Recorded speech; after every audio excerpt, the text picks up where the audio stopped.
مسجدوں میں سفید لباس کے ساتھ بالخصوص جمعۃ المبارک میں آنے کی تلقین کی اور پوری طرح سے صفائی ستھرائی کا اہتمام کرنے کا حکم دیا۔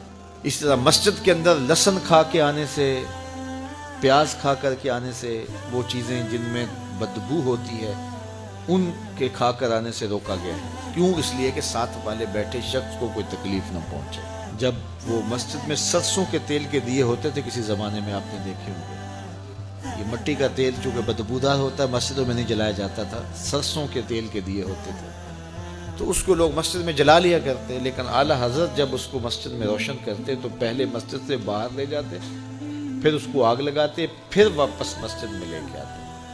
تو کسی نے کہا حضرت آپ اتنا تکلف کیوں کرتے ہیں؟ فرمایا کہ یہ جو دیا سلائی ہوتی ہے نا، جب اس کو جلایا جاتا ہے اس میں گندک ہوتی ہے تو بدبو نکلتی ہے، میں گوارا نہیں کرتا کہ اتنی بدبو بھی اللہ کے گھر میں پھیلے۔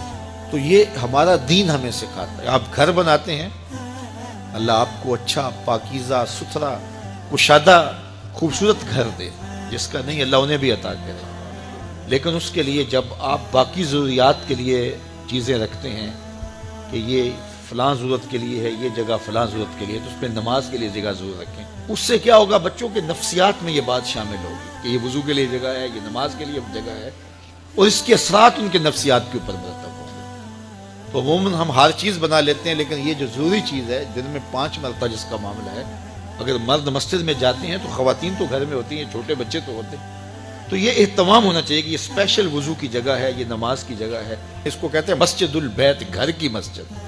یہ شرن مسجد تو نہیں ہوتی ہے، جو حکام اس مسجد کے ہیں وہ اس مسجد کے نہیں ہوتے، لیکن مسجد بیت اس کی اپنی برکات ہے، اور وہ ہر گھر کے اندر ایک جگہ مخصوص ہونی چاہیے جس کو مسجد بیت آپ قرار دیں۔ وہ تبدیل بھی ہو سکتی ہے، بعد میں آپ تعمیر ثانی کرتے ہیں تو وہ جگہ بدلی بھی جا سکتی ہے۔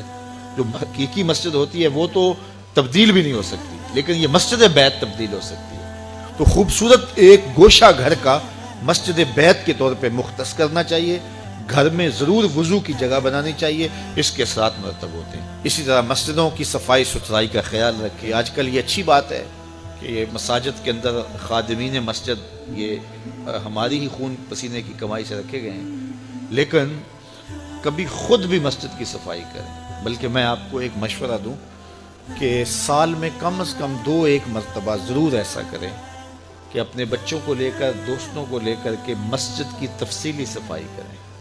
مولوی صاحب کے پاس جائیں، کہیں کہ حضرت ہم ایک دن دینا چاہتے ہیں مسجد کی صفائی کے لیے، تو پورا لنگوٹا کس لیں اچھی طرح سے، اور مسجد کو دھوئیں بھی، صفیں بھی خوب جھاڑیں اس کی، اور اس کی دیگر دیواروں پر، پنکھوں پر لگی ہوئی گرد میل جھاڑیں، پورا دن لگ جائے چاہے۔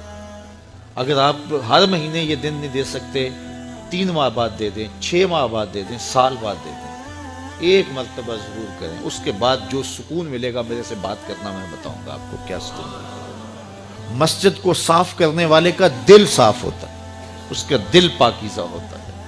جب وہ مسجد کو دھو رہا ہوتا ہے، اللہ اس کے دل کو دھو رہا ہوتا ہے۔ جب وہ مسجد سے کوئی گندگی والی چیز، کوئی میلی چیز یا کوئی تنکا یا کوئی کوڑا باہر نکالتا ہے، اللہ اس کے دل سے گناہوں کے کوڑے نکالتا ہے۔ تو یہ ضرور اہتمام کریں، اپنے محلے کی مسجد میں اپنے بچوں کو ساتھ لے کر کے جائیں، اپنے دوستوں کو ساتھ لے لیں، اپنے ملازموں کو ساتھ لے لیں، تو ساتھ لے کے آج مسجد ہم نے دھونی ہے، اور لنگوٹا کس کے مسجد کی صفائی کریں، دیکھنا پھر کیا سرور ملتا ہے۔ مسجد نبوی میں ایک خاتون تھی حبشیہ، وہ مسجد کی صفائی کیا کرتی تھی۔ ایک دن میرے حضور نے فرمایا کہ کتنے دن ہو گئے ہیں میں اس کو دیکھ نہیں رہا۔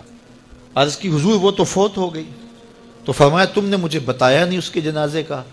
عرض کی حضور کار نبوت کی اہم ذمہ داریاں آپ کے کندھوں پہ ہیں، اور ہم نے سوچا کہ وہ ایک عام سی خاتون ہے، اور ہم نے آپ کو بتانا ضروری نہیں سمجھا، جنازہ پڑھا، تدفین کر دی۔